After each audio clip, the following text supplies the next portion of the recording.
Our tale from Trench Crusade today takes us to the frozen forests of Finland, where a heretic raiding squad marches south from the vanished Hellmouth of the north.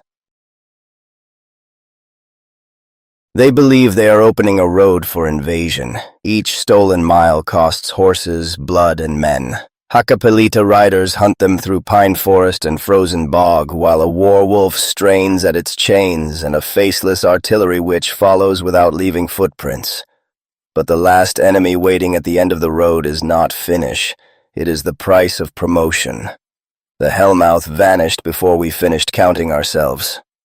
One moment it stood over the Kola snow, taller than any church and wider than a city gate, although no two men agreed afterward on its shape.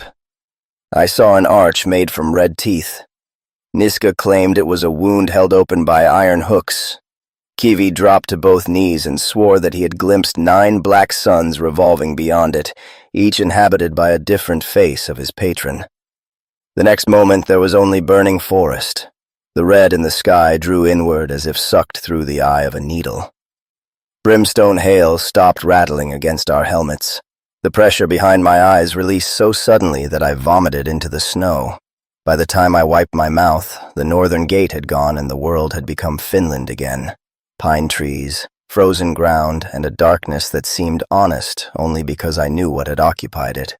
There were 7 of us. Sergeant Arne Rautio counted twice. He always counted twice, once for the Legion and once for whatever patron listened behind his thoughts. He was a broad man with a cavalryman's back, although I never saw him ride anything. His left cheek carried a brand shaped like a key. When he lied, the brand sweated blood.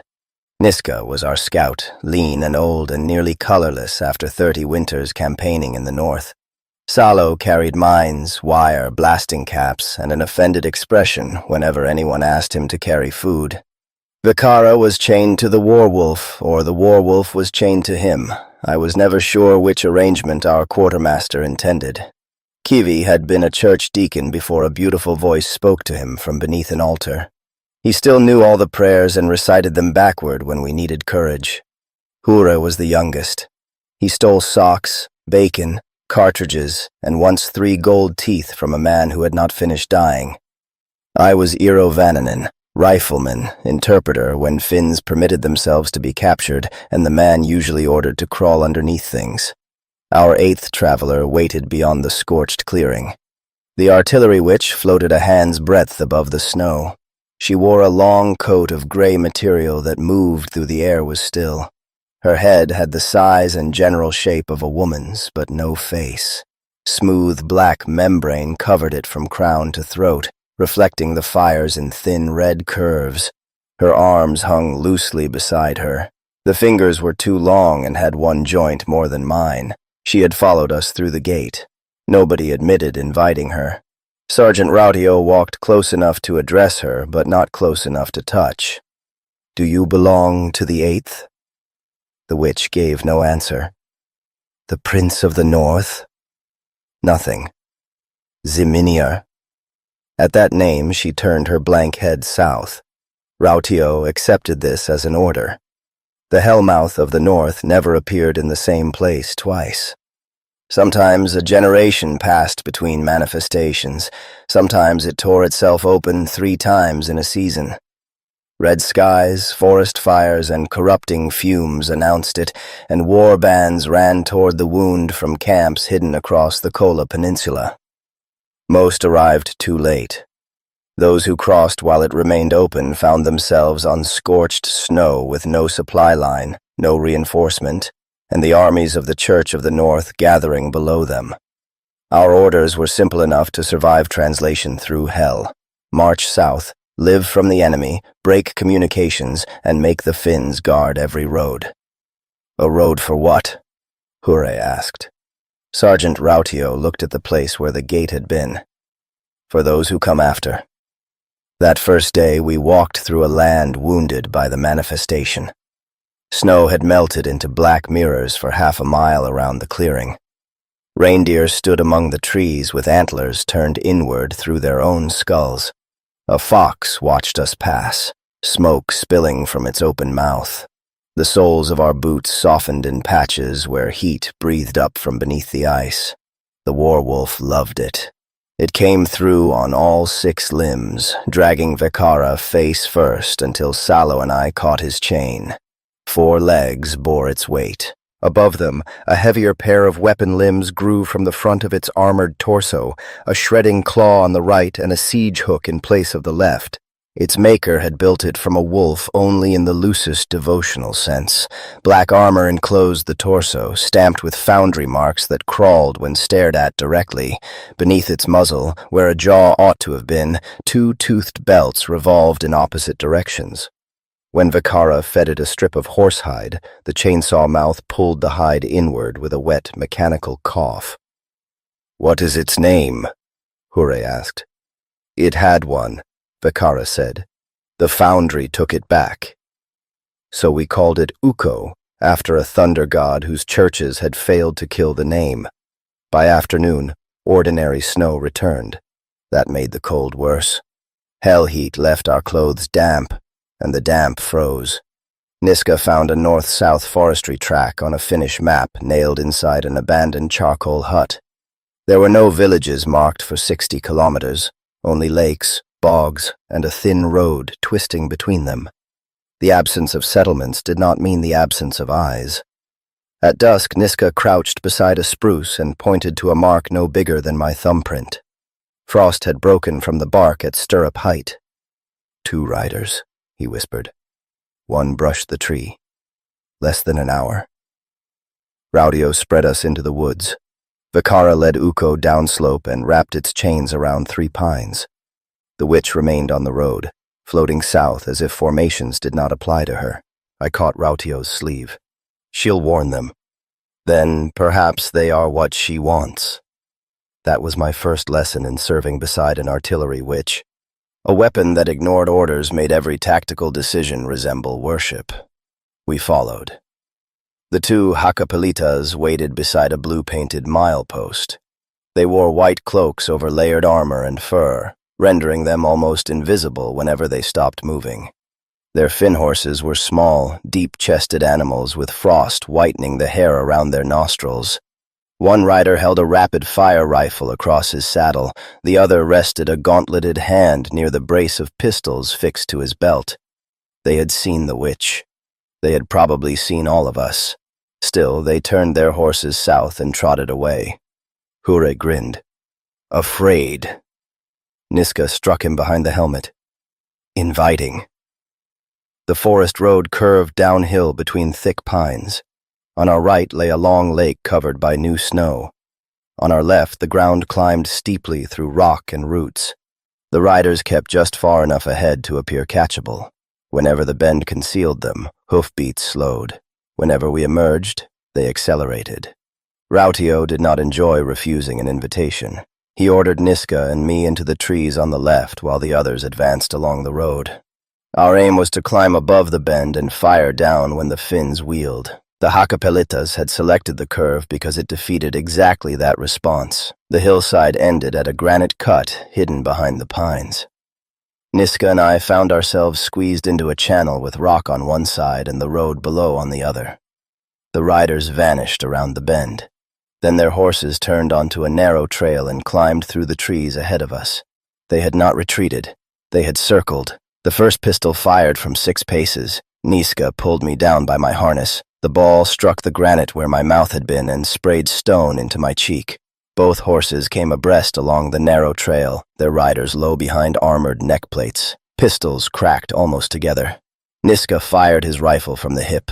The shot went under the leading horse and broke the rear animal's near leg. It fell screaming, trapping its rider against the rock. The leader came on. He discharged his second pistol at Niska, missed, reversed the weapon, and struck him across the temple with the steel pommel. I drove my bayonet toward the rider's thigh. He caught the barrel with one hand, leaned from the saddle, and pushed it aside. The strength of him nearly pulled me beneath the horse. Then the Finn horse bit my shoulder. Not the coat, not the strap. It found flesh through both and closed its teeth. I screamed and fired. My rifle muzzle was beneath the rider's arm. The shot punched upward through his armor and threw him across the saddle, but his boot remained caught in the stirrup. The horse bolted downhill, dragging him between trees. Below us, the second half of the trap closed. 4 more Hakapelitas appeared behind Rautio's column. They had waited under white blankets beside the lake until we passed. Rapid-fire rifles began their hard, metallic hammering. Snow jumped around Salo. Kiwi spun and went down, then rose laughing because the round had lodged in the brass gospel chained across his chest. Rautio kicked over the milepost and used it as the center of a firing line. Salo knelt on his right, Kiwi on his left, Hure loading spare magazines behind them. Vekara released one loop of Uko's chains, but not the others. The beast tore an entire young pine from the frozen ground and flailed it from side to side. "No!" Rautio shouted. "Not for scouts!" A war-wolf was not cavalry. Once released, it did not return because a sergeant regretted the expenditure. The Finns understood that too. They fired while withdrawing, never remaining exposed for more than 2 heartbeats. One rider leaned so far from his saddle that only a boot and the top of his helmet showed above the horse's flank. Another dismounted behind a boulder and put 3 rounds into the same link of Uko's chain.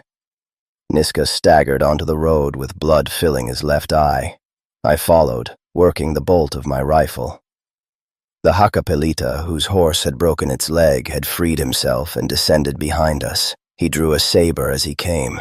Niska saw the blade in the reflection of my helmet. He turned, caught the Finn's wrist with both hands, and allowed the saber to enter his coat between arm and ribs. The cut was shallow. Niska stepped inside it and headbutted the man. I drove my bayonet below the Finnish breastplate. The Finn looked into my face while I twisted the blade. He was younger than Hure.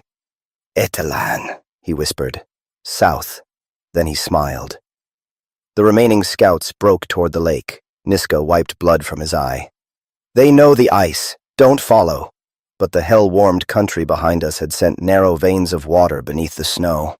I could see them now, faint dark lines curving away from the shore. The Hakapelitas knew the lake as it had been yesterday. We knew what hell had done today. I aimed at the ice rather than the riders. My first shot chipped frost.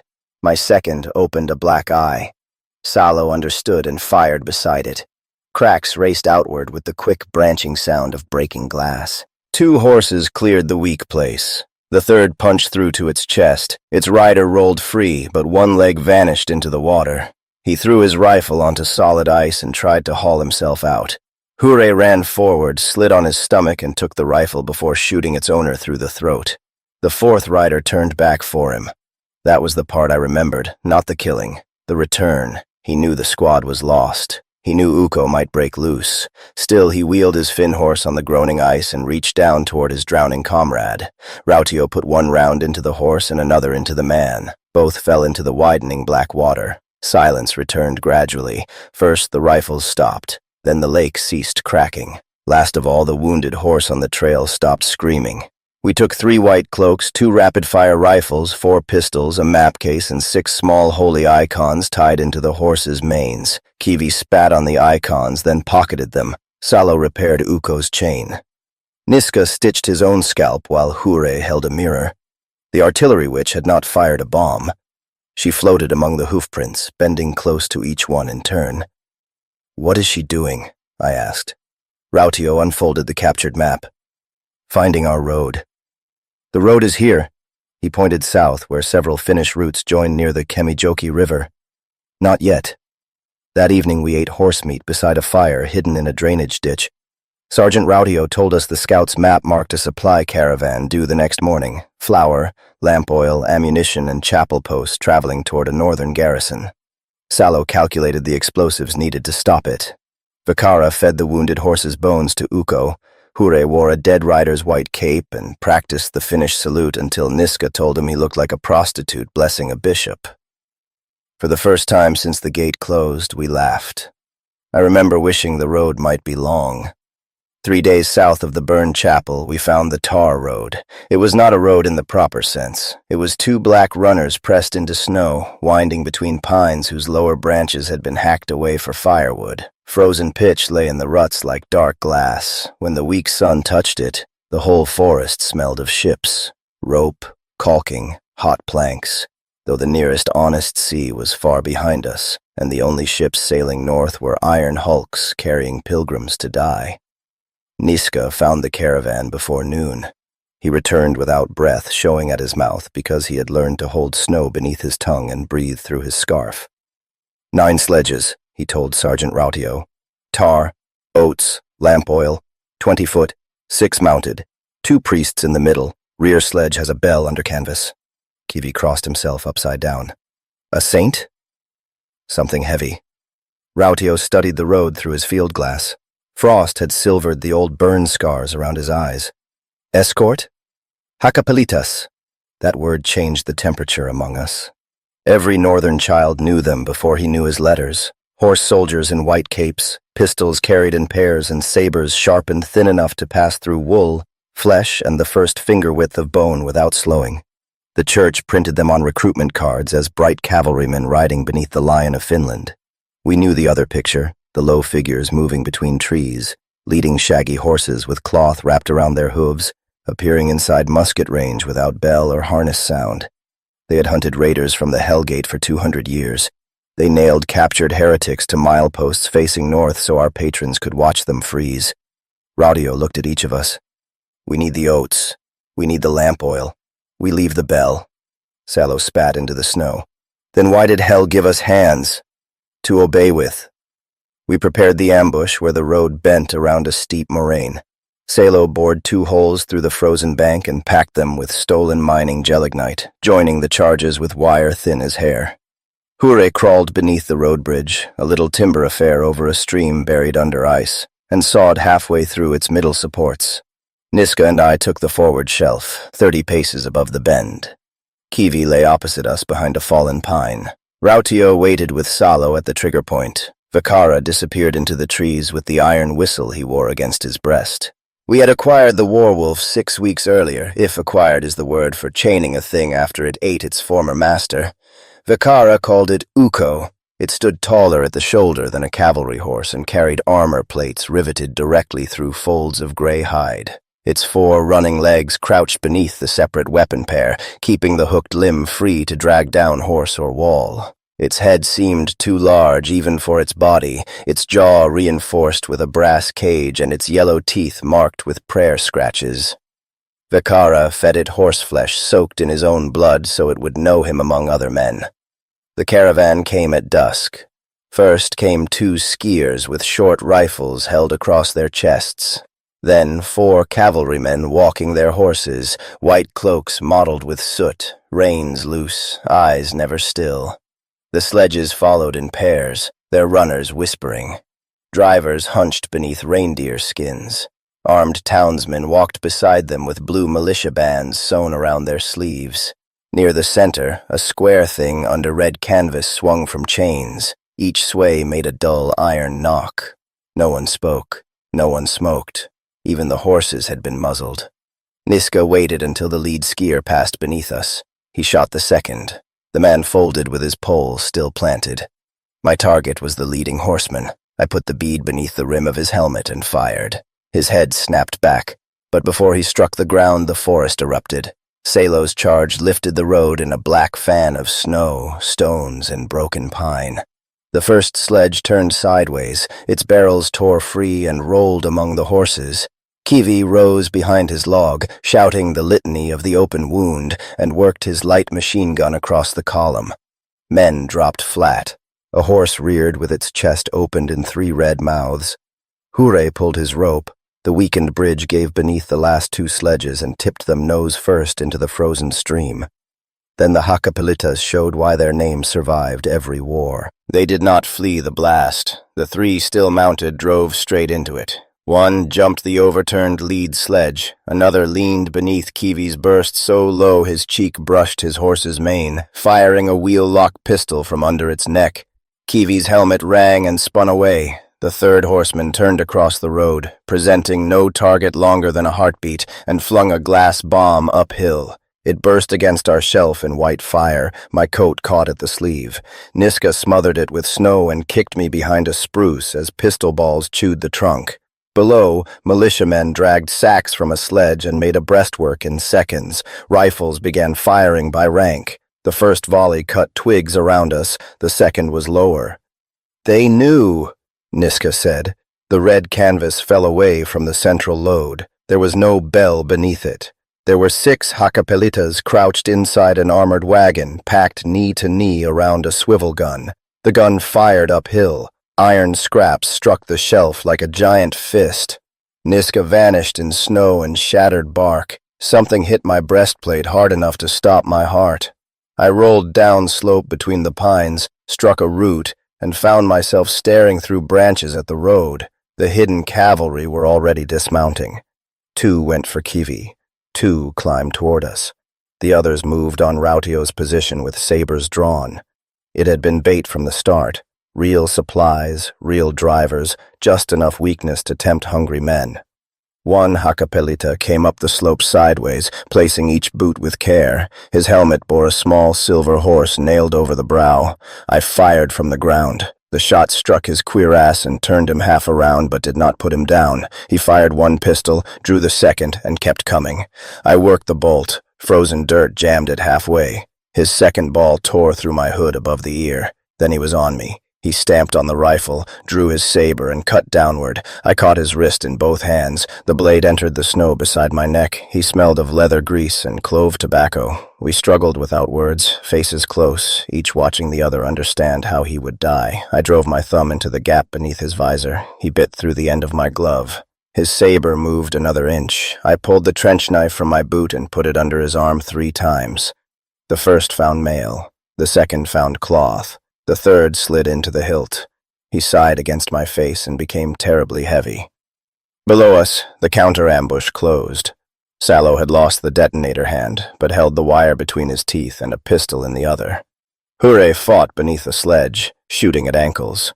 Kivi had abandoned his jammed machine gun and met a cavalryman with a hatchet, taking a saber across the ribs so he could bury the blade in the man's mouth.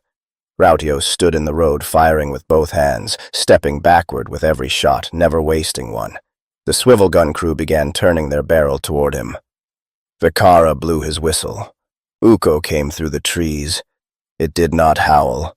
War wolves howl only when their handlers wish fear to arrive before them. Ukko struck in silence, a gray wall moving faster than any living weight should move. It hit the swivel wagon broadside. The wagon rolled once, chains and men tumbling together. Ukko closed its jaws around a gunner and shook him until the man separated inside his armor. Horses broke their training then. 2 bolted into the pines. A third kicked free of its traces and dragged a fallen rider by the stirrup. Ukko bounded after it, siege hook forelimb punching through the horse's flank and fixing both animals together in a screaming knot. The Hakapelita captain rallied his men around the tar sledges. He wore a blackened breastplate and carried a long cavalry pistol with a stock fitted to it. He fired at Ukko's head. The ball sparked from the brass jaw cage. A second shot entered the softer flesh behind its front plate. Ukko staggered. Vikara screamed, not at the wolf, but at the Finn, and ran into the road with his butcher's spear. The captain caught the shaft with his saber and cut it through.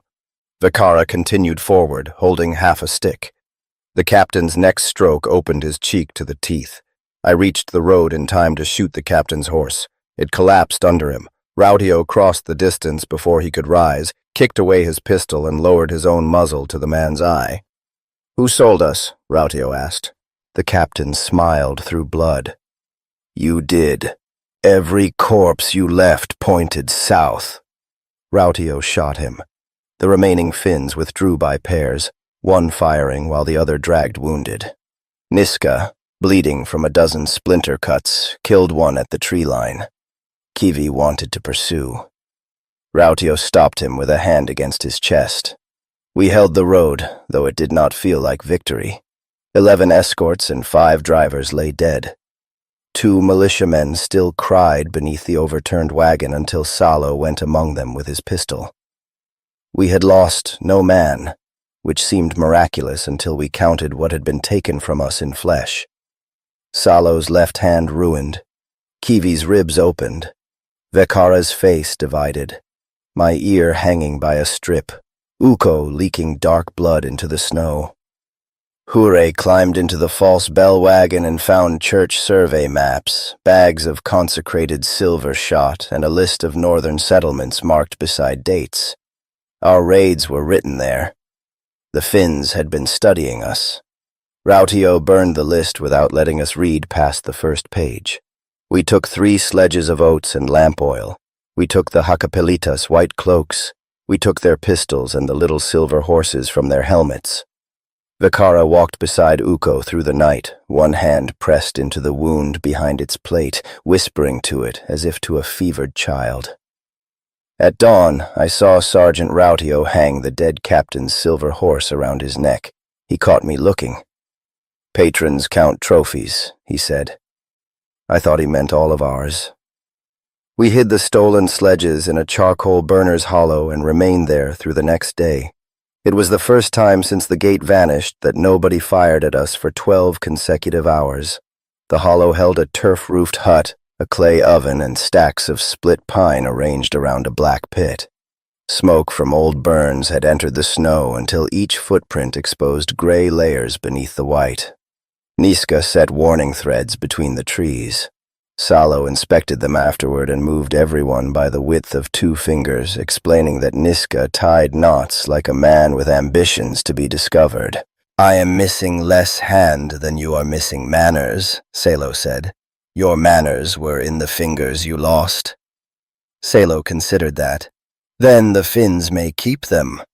Hure laughed hard enough to wake Kivi, who had passed out while I stitched the saber cut across his ribs. The old deacon opened one eye and demanded to know whether death had improved our conversation. When told it had not, he went back to sleep. We repaired ourselves as carefully as we repaired weapons. I boiled needles in a tin cup. Niska cut away the loose flesh from my ear and sewed it down with black thread while describing all the ways it would rot. Vekara pushed a rag through the split in his cheek so that broth would not escape when he drank. Salo showed Hure how to prime a charge with one hand, using his teeth to pinch the copper cap without cracking it. "Why teach him?" I asked. "Because the rest of you are too old to improve." Hure held up the finished detonator. "And when I am dead, then I shall admit the lesson was wasted." Outside, Vekara worked on Ukko. He removed the plate behind its shoulder and laid it in the snow. Beneath it, flesh had grown around braided cables and black iron ribs. Each breath forced bubbles through the bullet wound. The beast watched him with one yellow animal eye and one lens that opened and closed in mechanical leaves. Vakara heated a knife, cut out the flattened ball, and dropped it into Hure's palm. "Keep that," he said. "It nearly killed something valuable." "The wolf?" "Me." Ukko's jaw belts moved once. Hure put the bullet in his pocket. Toward evening, Rautio divided the captured food. There was enough flour and oats to give every man 2 full meals, but he issued one. Salo asked what army he expected us to feed with the remainder. "The one we become tomorrow." That answer pleased nobody, yet nobody challenged it. Rautio had brought us through the counter-ambush without losing a man. Survival makes doctrine from whatever its author says next. We ate around the cold oven because a fire might betray us. Kivi found chapel wine in the false bell wagon and poured a finger into each cup. He muttered the blessing backward. Niska interrupted before the final word. "No prayers tonight." Kivi raised an eyebrow. "Why?" "I want one meal where nothing listening believes it has been invited." Kivi nodded and drank. For a while we spoke of places that no longer existed. Salo remembered a bakery in Lviv where the loaves had been dusted with salt. Vekara described the lake beside his childhood house and insisted the pike there grew longer than rifles. Niska claimed he had once slept for 3 nights in a clean bed. Nobody believed him. Hure had the smallest store of memories, so he invented them. A mother with golden hair, a farm with 12 cows, a girl waiting beside a southern railway station. The details changed whenever we questioned him. "What was the girl's name?" I asked. He stared into his cup. "I hadn't reached that part." Kivi offered him one. Hure shook his head. "If I name her, something can take her." Vakara looked through the doorway toward Ukko. No one laughed. Rautio sat apart, polishing the silver horse he had taken from the dead captain. The key brand on his cheek had begun bleeding again. A thin line reached his jaw and gathered there without falling. What did he mean? I asked. Every corpse pointed south. Raudio rubbed the silver horse with his sleeve. The Finns counted our dead, measured our ammunition, marked which roads we struck and which we avoided. So they know where we are going. They know where they want us to go. Niska leaned forward. And is that different? Raudio looked from face to face, taking his time. It is if we arrive knowing the road was chosen for us. That was close enough to wisdom that we accepted it. Before sleep we chose watches. Niska took first because his eyes were best. Kivi took second because pain would keep him awake. Salo and Vikara argued over third until Raudio assigned it to both. Hure took the hour before dawn, when cold and dreaming make sentries careless. I was excused because fever had begun behind my eyes. Raudio took no watch. He had earned that privilege, we thought. In the dark, Hure lay beside me beneath 2 Finnish cloaks. If we reach the south, he whispered, what happens? We raid farther south. And after that, there is always more south. He was quiet for a long time. Good, he said at last. I would not know what to do if we arrived. Across the hut, Raudio remained awake with the silver horse in one hand and the captured maps in the other. The artillery witch waited outside among the pines, blank face turned toward him rather than the road. I noticed that. I did not understand it. The road did not carry us straight to Rovaniemi. For 5 weeks we worked southwest from the Kola marches, walking by night and hiding whenever the pale sun rose. Roads became tracks. Tracks vanished beneath drifted snow, and twice we spent whole days cutting sledges free from bog ice. We crossed frozen rivers whose names none of us knew and skirted villages where every chimney meant a rifle. We lived on stolen oats, reindeer meat, and whatever the witches' bombardments left unburned. My fever broke. Salo's hand closed enough to hold wire again.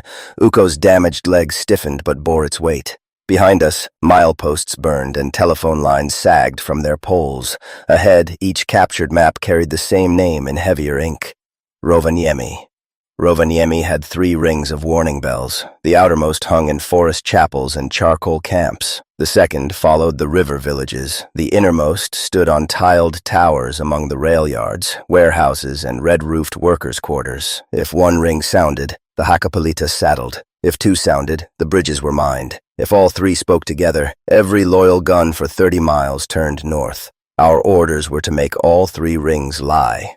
We approached wearing the dead cavalrymen's cloaks. Snow covered the blood badly, but darkness and confidence are uniforms of their own.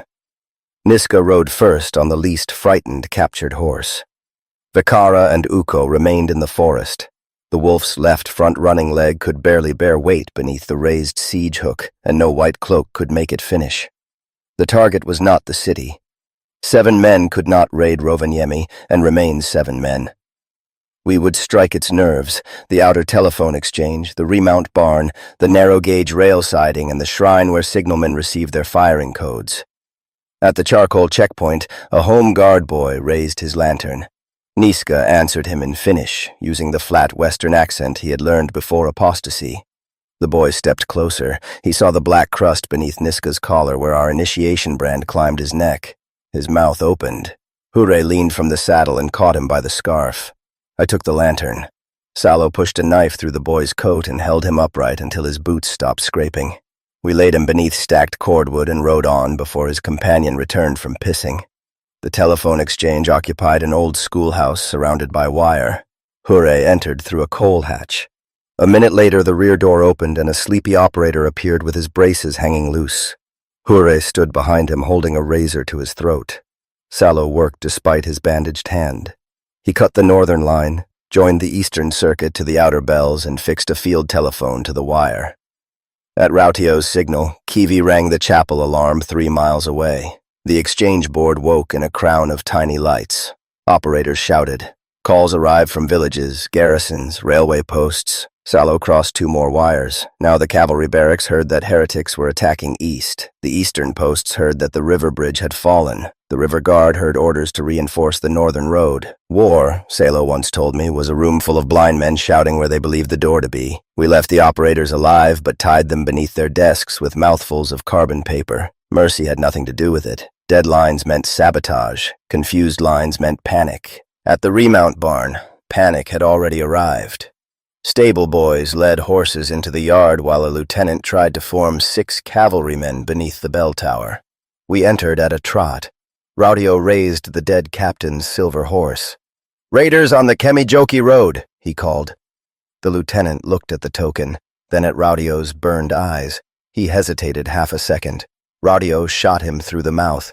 We fired together. My first round took a cavalryman under the arm as he reached for his carbine. Niska shot the bell rope apart. Kivi threw 2 incendiaries through the hayloft doors. They broke with soft coughs, infernal oil spreading green across the straw. Horses began hammering their stalls. The Hakapelitas reached weapons anyway. One rolled beneath my horse, cut its rear tendon, and came up as the animal fell. I kicked free of the stirrup a moment before its weight crushed my leg. The fin slashed for my belly. I blocked with the rifle stock. His blade shaved wood from it. He reversed, pommel striking my teeth, then drove his shoulder into me. We crashed against a trough. I caught his sword wrist and forced it under water. He drew a pistol with his left hand. Before he could cock it, Hure landed on his back from the hayrack and drew his razor across the man's forehead. Blood blinded him. I seized his wrist and fired the pistol through the underside of his jaw. More bells began ringing toward the city. "Siding!" Raudio shouted. We released the horses into the road and moved beneath a storm of sparks. Burning animals smashed through fences and scattered toward the workers' quarter, carrying confusion deeper than we could have gone ourselves. The siding was not part of the barn compound. We crossed the frozen lumberyard behind it while bells multiplied across the city, and reached the railway several minutes later with the fire hidden by timber stacks at our backs. The rail's siding lay beyond a frozen lumberyard. A military train waited there, 2 flat cars of shells, a steam crane, a locomotive under pressure, and a chapel car plated in blue steel. White-coated infantry spilled from its doors as we arrived. Salo's first grenade burst beneath the crane. Kivi set his machine gun on a timber stack and cut a diagonal through the infantry. Men fell between the rails. Others went prone and returned fire. Timber burst around Kivi's face. Niska climbed the stacks, moving high while we fixed their eyes low. I ran with Rautio along the wagons. A soldier fired from beneath a flat car. Rautio dropped flat and shot him through the spokes. Another thrust a bayonet between shell crates. I trapped the rifle against the wagon, stepped inside its reach, and drove my elbow up beneath his chin. His teeth closed on his tongue. He released the weapon. I took the bayonet and put it through his winter coat, pinning him to a crate marked with the halo and wheel emblem of the Church Artillery Corps. Then the chapel car opened. The synoptic field augur came down barefoot onto the snow. She served the faithful guns as a synoptic field augur of the Synod of Strategic Prophecy, dressed in a black robe and stiff white veil. Iron aiming circles had been fixed around her shaven head. Range tables were tattooed over her face in blue lines. Both eyes had been removed and their sockets filled with polished brass. Telephone wire trailed from hooks along her spine into the chapel car. 4 acolytes followed, each carrying a speaking trumpet and a reel of cable. She tilted her head as if listening to something below the earth. "Down!" Salo screamed. The first shell struck the remount barn we had left behind. The flash painted the clouds orange.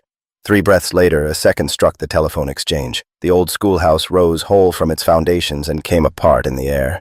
She had not seen either target. She had heard the war through its wires and calculated distance from the bells. Her brass eyes turned toward us. The acolytes spoke bearings into their trumpets. We ran. The bombardment walked after us through the lumberyard. Each shell arrived closer than the last, behind, level, ahead, forcing us where she wished. Stacked logs became spears. A blast threw Hure through a fence. Kivi vanished beneath a fall of timber and crawled out laughing, his beard full of splinters. I felt pressure enter my lungs and squeeze out every thought. Rautio saw the pattern first. "She's hurting us from the shells." The rail line curved toward a cutting where infantry waited behind sandbags. The blind augur and her soldiers had made a hammer and anvil of the district. Salo pointed to the flat cars. "Give her a louder bell." He climbed back toward the ammunition train. I followed because courage is sometimes only shame moving faster than fear. We crawled beneath the flat cars while shell fragments rang overhead. Salo pulled a detonator from his satchel and tried to fasten wire with his ruined left hand. It would not close. I held the terminals. He twisted the copper with his teeth. Above us, the blind augur stopped beside the train. Her bare feet were blue with cold. One brass eye rotated, aperture narrowing toward the space beneath the car. Niska shot an acolyte from the timber stacks. The speaking trumpet fell, producing a note like a wounded animal. The augur turned toward it. Salo pressed the plunger. The gelignite beneath the steam crane threw its boom across the chapel car, severing the cables. At once, the augur arched backward. Every church gun connected to her fired on the last bearing she had given. Shells descended onto the siding. Rautio dragged me clear as the first ammunition wagon opened. The explosion was not a sound but a change in the world. Rails curled. Shell crates became a red sun. The chapel car split down the middle, its little altar and range instruments flying into the sky together. We escaped through the cutting before the infantry there understood that their own bombardment had fallen behind them. Rautio led us into their flank. At 10 paces our rifles made no distinct reports, only one hard tearing noise. Kivi went over the sandbags with his hatchet. Hure slid beneath them and hamstrung a man who tried to run. We passed through in less than a minute and left 20 white coats darkening in the snow. At the forest edge I looked back. The siding burned from end to end. Bells rang all across Rovaniemi, each reporting a different enemy. Among the wrecked rails stood the synoptic field augur. Her veil was gone.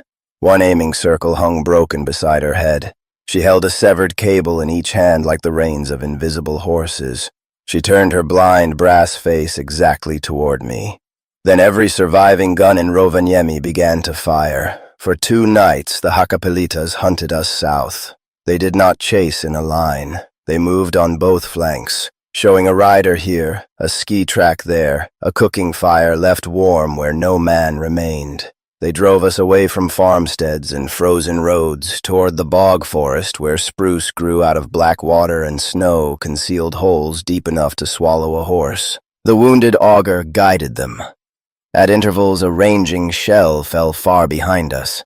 The next landed to our left. Another struck ahead. Each was a tap of the blind woman's cane, feeling for our trail through Finland. Ukko slowed us. Its wound had gone sweet and yellow around the edges. Vakara had removed the armor plate with a screwdriver heated in fire, and now a fist-sized hole opened behind the wolf's shoulder. Still it walked. When it stumbled, Vakara placed his own shoulder beneath its jaw and cursed it upright.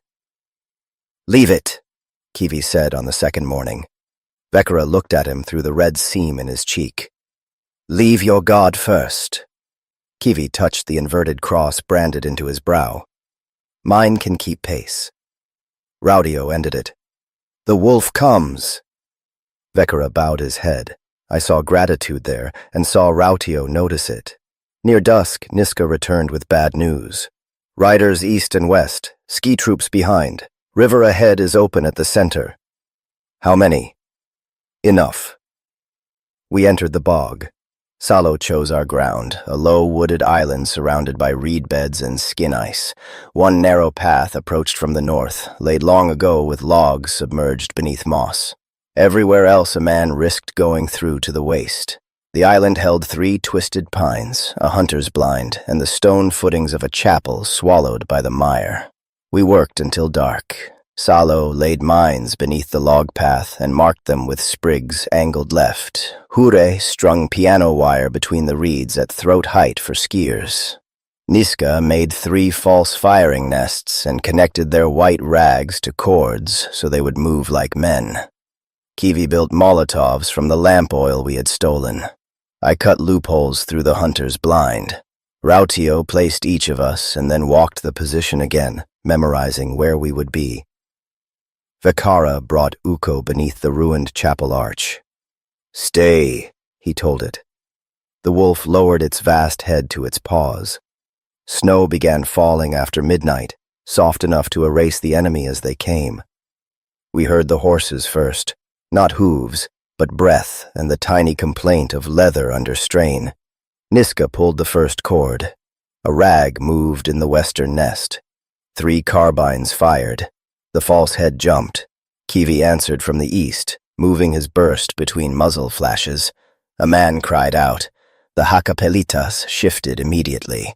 Ski troops came down the northern path in 2 files, white smocks blending into the snow, rifles held low. Salo waited until the leading men crossed his second marker. The mines went off beneath the ice. Black bog water and bodies rose together. The log road split. Men behind collided with men ahead. I fired into the confusion, aimed at belt buckles where armor ended. Niska picked officers by their map cases. Hure moved between our nests, reloading weapons, small and quick as a rat inside a wall. The Finns pulled back beyond sight. Then came the shell. It struck the western edge and showered us with frozen mud. The second landed north. The third struck east. The blind augur had found the island. "They'll bracket us," Salo said. Rautio watched the snow. "Not if we move the island." He ordered Kiwi to throw lamp oil bombs into the western bog. Fire ran across reeds and floating pitch, making a bright, false perimeter. Niska dragged the rag nests toward it. We shifted east among the chapel stones as shells smashed the place where we had been. Under that cover, the Hakapelitas attacked on horseback. They came through the burning reeds wearing smoke-blackened masks, mounts fitted with broad bog shoes. One horse hit Hura's wire. The rider left his saddle and passed through the flames alone, white cloak burning like wings. A second cleared him and landed on the island. Its rider fired 2 pistols before the animal found footing, one at Kiwi, one at me. Kiwi took his ball in the shoulder. Mine struck the chapel stone beside my head. I shot the horse in the chest. It crashed into the blind, flattening it. The rider rolled free and came up with saber and pistol. Salo fired. His pistol clicked empty. The Finn cut him across the bandaged hand, finishing what the tar road had begun. Salo dropped to his knees. I lunged with my bayonet. The rider parried, turning the blade past his ribs, and struck my jaw with the pistol butt. Hure appeared behind him and stabbed downward. The point glanced from the man's gorget. He seized Hure by the coat and threw him into the bog. Rautio killed the rider with 1 shot through the hinge of his knee, then another through the visor. On the western side, 3 cavalrymen broke through the fire together. Kiwi met them with the machine gun braced against a chapel stone. He fired until the barrel glowed and the snow around its muzzle turned to steam. The first horse folded. The second tried to jump it and broke both forelegs. The third rider flung an explosive lance before he fell. It struck Ukko. The charge burst against the wolf's brass jaw. Vikara disappeared beneath smoke and gray hair. When my hearing returned, I heard Ukko making a noise I had never heard from it before. Not howl or growl, but a thin puppy's whine. Vikara rose with half his coat burning. He tore the lance head free. The wolf's jaw cage hung open on one side, flesh peeled back to the eye. The Hakapelita who had thrown it crawled toward a fallen pistol. Vikara went to him slowly. He put one knee on the man's chest and used the siege lance splinter to open his throat. Then he gathered Ukko's head in both arms while bullets passed around them. The ski troops attacked again from the north, this time spread wide through the bog. Some went through the ice. Those behind stepped on their bodies. They came chanting a cavalry psalm, dozens of voices keeping time while the bombardment closed. We had 6 rifle magazines left between us. Kiwi's machine gun barrel had warped. Salo could no longer hold a weapon. Hure emerged from the bog blue to his lips. Rautio looked at us as if taking attendance. "When I fire the red flare," he said, "run south. Do not stop for voices." "What happens north?" I asked. "The road." Only Salo understood. He laughed once, exhausted and pleased. We let the Finns reach the first stones. The fight became too close for formations. A white figure rose before me and my rifle shot lifted him backward. Another seized the barrel. We turned in a circle, each trying to put the other between himself and the bayonets. I stamped on his bog shoe, trapping it, and drove my forehead into his nose. His mitten found my wounded ear and tore it loose. I screamed and pushed the bayonet beneath his chin. Beside me, Kivi fought with the hot machine gun barrel held like a club. Niska lay on his back beneath a skier, blocking a puko knife with both hands. Hure shot the man through Niska's palm to reach his heart. Vikara stood over Ukko with a broken cavalry saber. Salo crawled between stones, paying out his last coil of wire with his teeth. Rautio fired the flare. Red light climbed into the snowfall. We ran south. The Finns surged onto the island after us. Their captain shouted that the heretics were broken. Men leapt the chapel stones. Skiers crowded the log path. 2 riders forced their horses through the reeds. Salo touched the wire ends to the battery strapped beneath his coat. The tar barrels we had buried under the chapel footings ignited with the gelignite. The island split.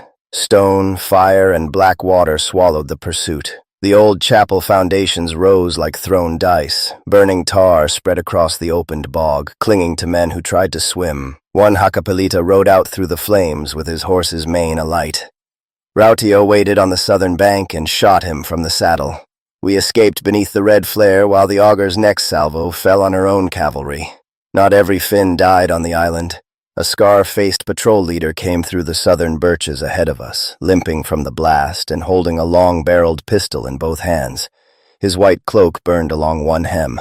2 riders moved behind him, spreading wide enough to catch whichever way we broke. Ilmari Korpela, Niska said, and the name carried the weight of a man whose maps had been costing us blood since Rovaniemi. Korpela fired at Rautio. I struck the sergeant aside and the ball crossed my coat beneath the arm. Before Korpela could cock the pistol again, I closed on him. He drew a puko with his left hand and opened my cheek from mouth to jaw. I trapped the knife wrist against his chest. We fell against a birch, his pistol between us, its muzzle turning from my belly to his. He smiled when I forced his finger back onto the trigger. "Good," he said in Finnish. "Now, take the open road." The pistol fired into the gap below his breastplate. He folded around it. Niska shot one of the flanking riders. The other carried Korpela away before I could learn whether the wound had killed him. I kept the pistol because my own had been lost in the bog, and because Rautio kept every trophy that seemed to point south. At dawn, we counted ourselves in a stand of birch. 7 men. All living, though Salo's hand was gone and Niska's palm had a bullet hole through it. Vikara arrived last.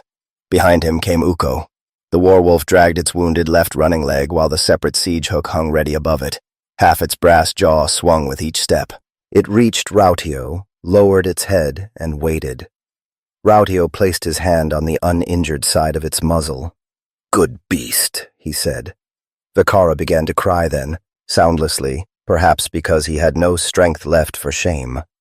Far to the north, the guns ceased. The silence felt less like escape than attention turning elsewhere. Rautio took the silver horse from around his neck and closed his fist over it. "They know our measure now," he said, "so our patron will ask for something greater." We thought he was speaking of the monastery waiting south of us. None of us understood that we were the thing being measured.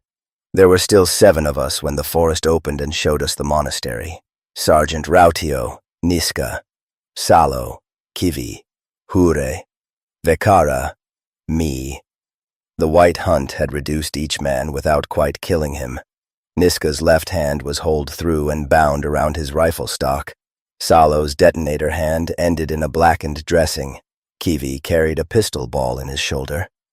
Vikara's face and coat had burned while he shielded Ukko from the explosive lance. Ukko still followed, although its left front running leg dragged beneath the lifted siege hook, and the armor along its shoulder had split wide enough to reveal machinery pulsing beneath red meat. The artillery witch was untouched.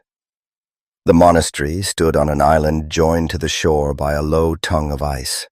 Its walls were pale granite. A bell tower rose above roofs armored in snow, and on the highest platform revolved instruments of brass. Rings within rings, mirrored vanes, sighting tubes aimed not at the sky, but north toward the vanished gate. Sledges streamed from a postern door. Monks and Finnish soldiers loaded them with flat metal cases. Each case required 4 men and was handled more carefully than any wounded body. "Prophecy plates," Salo said. The church scratches tomorrow onto copper now. Raudio watched through captured field glasses. His key-shaped brand bled freely down his cheek. They predicted us. Then why are we here? I asked. He lowered the glasses. Because they predicted us. We had followed the only road the White Hunt left open. At every junction, the Hakapalitas had blocked east and west while retreating from the south. Ilmari Corpella, their scar-faced patrol leader, had spoken before I shot him with his own pistol. Good. Now take the open road. I had mistaken his satisfaction for madness. Looking at the observatory, I understood. The Finns had not failed to kill us. They had herded us toward the strongest position in the district, where walls, cavalry, and holy instruments could finish what the forest began. The witch floated to the lake edge. For the first time, she raised both hands. Midnight opened between them. The aperture was no larger than a dinner plate, perfectly black and perfectly flat. Her right hand entered it to the wrist. When it emerged, the fingers held an infernal bomb. A black iron sphere scored with characters that hurt my teeth. She released it. The bomb did not fall. It vanished upward. A heartbeat later, the northwest watchtower erupted in black flame. Every bell in the monastery began ringing. Hakapalitas poured from the gatehouse. 20 at first, then 40, Finn horses bunching and spreading across the frozen lake. Their white cloaks streamed behind them. Lances glittered in the blue light. Some bore explosive heads thick as artillery shells. Others carried pistols or short, rapid-fire rifles. They did not charge us. They divided. 2 wings swept wide along the shoreline, forcing us away from the forest. A center group advanced slowly, firing from behind the armored necks of their horses. Bullets cracked against trees and cut the snow at our feet. They shaped our retreat until the only ground left was the ice leading toward the monastery. Rautio smiled. They built us a road. Salo planted our last 3 captured mines beneath the snow. We withdrew in a staggered line. I fired while Rautio moved, then knelt while he fired past my shoulder. Hure fed magazines into whichever rifle emptied first. Ukko dragged itself between us, emitting a grinding howl that traveled through my boots. The center riders accelerated. One horse struck Salo's first mine. The blast lifted it vertically, legs still running. Horse and rider came down separately. The second mine detonated beneath empty ice. The Hakapalitas had seen the first and split around it. The third failed. Salo stared back with personal outrage. Finnish workmanship. Then the explosive lancers came. They approached Ukko from opposite directions, never offering the beast a single target. The first rider lowered his lance at the split shoulder seam. Ukko pivoted on 3 sound-running legs while the wounded fourth skimmed the ice. Its chainsaw mouth caught the wooden shaft, drew it inward, and triggered the warhead against the armor of its own jaw. Black plates cartwheeled across the lake. Ukko remained standing, half its face gone. The second lance struck the shoulder beneath its weapon limbs. Armor, meat, and machinery opened in a red line. Ukko caught the Finn horse between its right shredding claw and left siege hook. The animal screamed once. The chainsaw jaw bit through its neck plate and continued through the rider's breastplate beneath. Momentum carried all 3 across the ice. The crack began beneath them. It ran toward us like lightning trapped under glass. Salo jumped across. Hure sprawled and scrambled. Rautio seized my webbing as the surface dropped beneath my right foot. Water climbed to my knee, cold so absolute it felt hot. Ukko, horse and rider broke through together.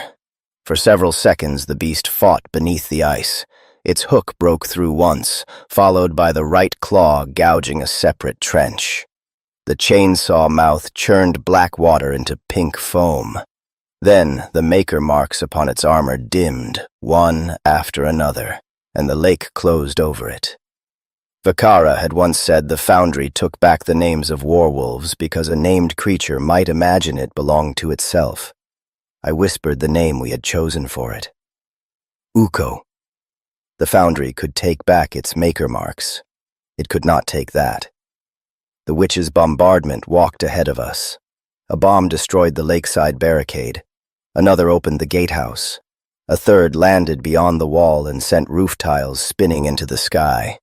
We ran into the smoke. The monastery defenders had prepared the breach. Riflemen occupied the bell tower, western dormitory, and covered walk around the courtyard. Their first volley struck Salo in the pack. One bullet hit a blasting cap and blew every tool from his harness without detonating the charges. He rolled behind a stone trough, smoking but alive. Raudio and I dived into a drainage culvert beneath the wall. Hure followed. The passage was narrow, filled with freezing water and old ash. We crawled beneath gunfire, pushing rifles ahead of us. Halfway through, a barred grate blocked the route. Salo arrived last. He examined the hinges, then took a cloth packet from inside his coat. This was for the observatory. Use half, Raudio said. There is no half. He wedged the charge against the grate and made us crawl backward around a bend. The blast compressed the air into a fist. Water slapped the ceiling. When we advanced again, the grate had gone along with 6 feet of culvert and whatever Finnish defender had waited beyond it. We emerged into a furnace room. A militia woman stood behind the boiler with a shotgun. Hure fired first and missed. Her blast took him across the side of his helmet and hurled him into the ash. I shot her through the boiler gap. Steam filled the room. A second defender rushed through it with an axe. Raudio caught the haft on his rifle. Salo struck the man's knee with a trench hammer, and I drove my bayonet upward beneath his jaw. We moved room by room. The monastery had been converted for war without surrendering its sacred purpose. Icons hung above ammunition lockers. Prophetic calculations covered the refectory tables beneath half-eaten bowls of soup. Telephone cables ran through drilled holes in painted saints. In one classroom, 3 old monks burned paper while 2 hakapelitas fired from behind overturned desks. Rautio threw a grenade high. One Finn shot it in the air, detonating it near the ceiling.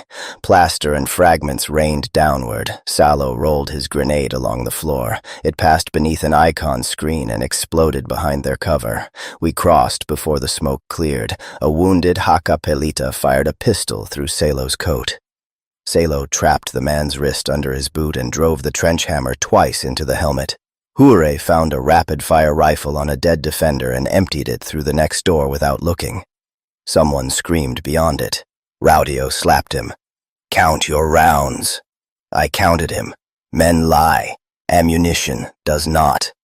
At the stairwell, a saber came around the corner and removed the muzzle of my rifle.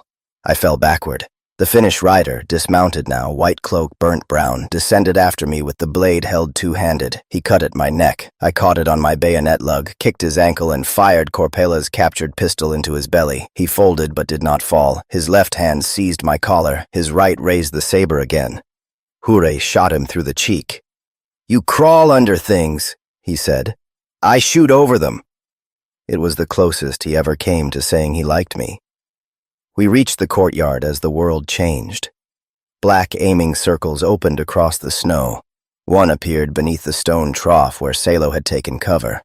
Another opened beside a shattered sledge. A third formed under the remnant of the gatehouse. They resembled the midnight circle between the witch's hands, but they were flat stains rather than doorways. Nothing could pass through them.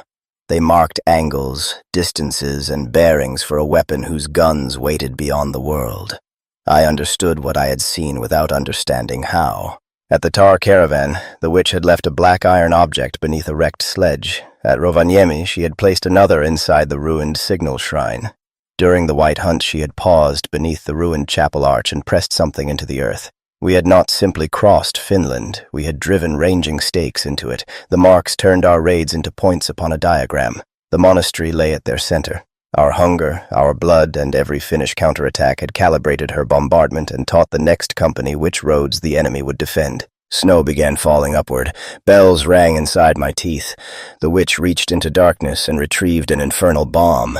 She opened her hand. The sphere vanished upward, and only then struck the courtyard from a sky that had never held it. Finns and heretics lost the distinction between assault and defense. Hakapelitas came through the gate behind us while monastery soldiers fired from the roofs. We fought back to back around the central well. Rautio shot a rider from the saddle. I caught the loose Finn horse's reins, used its armored body as cover, and fired across its neck. Hure climbed onto the well and worked his captured rifle in short, disciplined bursts, having learned counting at last. Salo reached the brass stair leading to the observatory platform. "Charges!" he shouted. We ran. An explosive lance struck the steps behind me. The blast took the heel from my boot and drove splinters of iron into my calf. Rautio dragged me upward. Salo placed his last charge against the observatory's central axle. The mechanism turned above us, concentric brass circles, mirrored plates, needles trembling toward directions no compass admitted. Monks tried to remove the final prophecy disc. Hure shot one. The other raised both hands and shouted in Finnish. "You do not know what follows you." Rautio's brand ran blood. "Neither do you." He shot the monk. Salo lit the fuse. We descended while the artillery witch floated upward past us. Her coat hung straight. Her smooth face reflected 4 exhausted men who had mistaken survival for victory. The charge broke the observatory. Brass rings collapsed into the courtyard. The bell tower split. Prophecy plates fell edge first through roofs and bodies. The witch remained suspended above the ruin, untouched, hands spread toward every black aiming mark we had planted along the road. Then she pointed at Sergeant Rautio. The blood stopped flowing from his brand. He dropped to one knee. No herald emerged. No gate opened. Nothing immense stepped through the ruin. Only a voice spoke from the key burned into Rautio's cheek. It was quiet. That made all of us listen. The words were not Finnish or any legion tongue, yet I understood them because damnation is generous with the commands that matter. The road is accepted. The instrument is proven. 7 entered. 1 shall command. Rautio bowed until his forehead touched the bloody snow. Salo laughed from exhaustion. "Captain, then? Is that what it means?" Rautio raised his head. The brand upon his cheek had changed. The key now possessed 7 teeth. "Yes," he said. "Captain." The courtyard battle was ending. Surviving Finns withdrew across the lake with the prophecy plates they had saved. Fires moved through the monastery roofs. The witch lowered herself beside the broken observatory and became motionless. We believed she was keeping watch. She was witnessing. We found shelter in the remount stable. Half the roof remained. 6 Finnish horses stood trembling in their stalls, too frightened by the witch to flee. Salo searched for food. Hure stripped cartridges from bodies. Kivi sat with his back to a stall and began a backward prayer of thanksgiving. Vakara stared toward the hole in the lake where Ukko had vanished. Niska took first watch at the broken hay door. I removed my boot and saw that 2 toes had turned the color of old wax. Rautio walked among us with the calm of a man whose future had finally become visible. "Rest," he said. "We move before dawn." "Where?" I asked. "South. Those who come after need a captain." He began with Niska. The scout had saved Rautio's life twice and mine more often than either of us counted. He stood at the hay door with his wounded hand bound around the rifle, watching the lake through drifting smoke. Rautio approached from behind, rested the muzzle of a captured Finnish pistol beneath the base of his skull, and fired. Niska died facing the road, which was how he would have chosen it if choice had survived the evening. Kivi heard the shot and opened his eyes. Rautio crossed the stable before the old deacon could rise. He kicked Kivi's pistol away and pinned his wounded shoulder beneath one boot. "What prayer is used for this?" Rautio asked.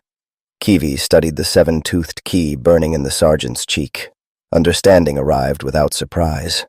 "The same one as always," he said. "Only you have been saying it forward." Rautio shot him through the mouth. Vakara attacked with the length of chain he still carried for Ukko. He caught Rautio across the throat and dragged him against a stall post.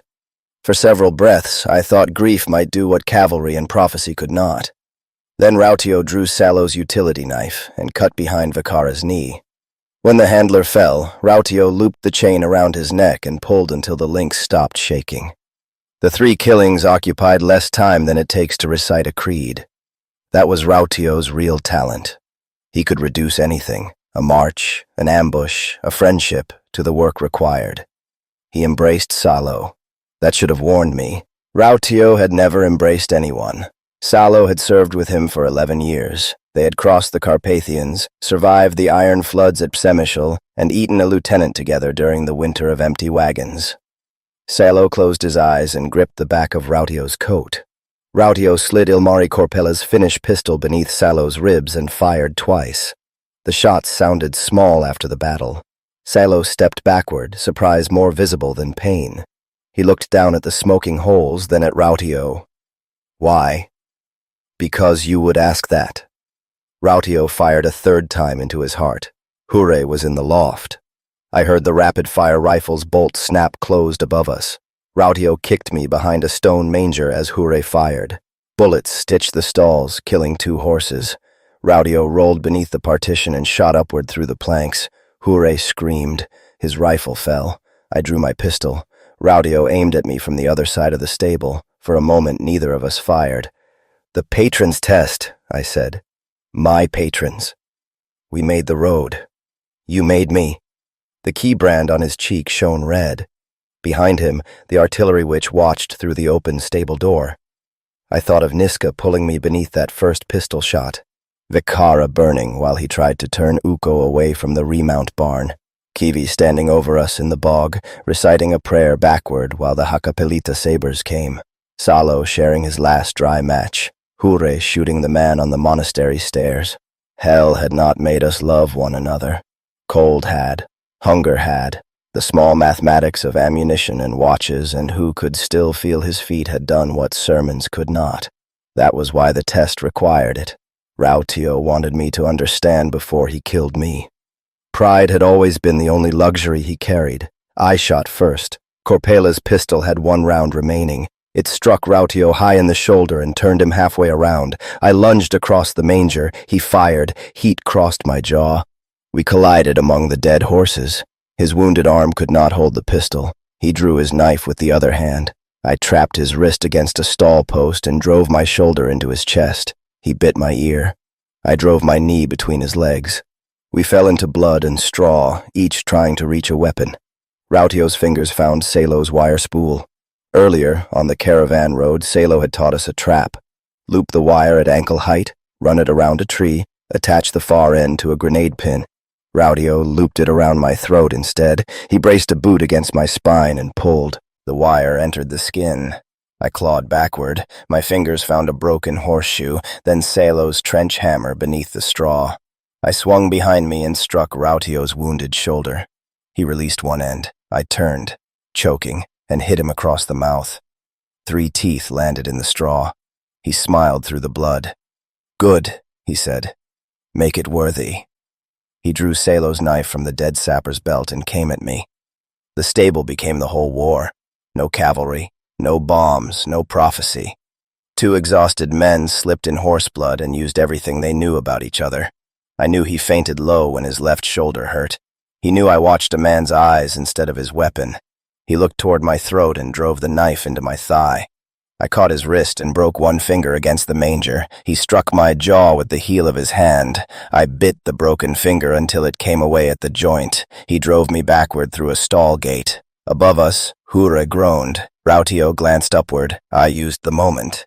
The trench hammer struck the key upon his cheek. Light filled the stable. Not fire. Recognition. For 1 heartbeat, I saw his patron looking outward through him. Something crowned, patient, and immeasurably disappointed. Rautio screamed and drove Salo's knife beside the lower edge of my breastbone. My hammer fell. My legs emptied. He held me upright almost tenderly. "You were the best of them, Iro." "Then fail." His face changed.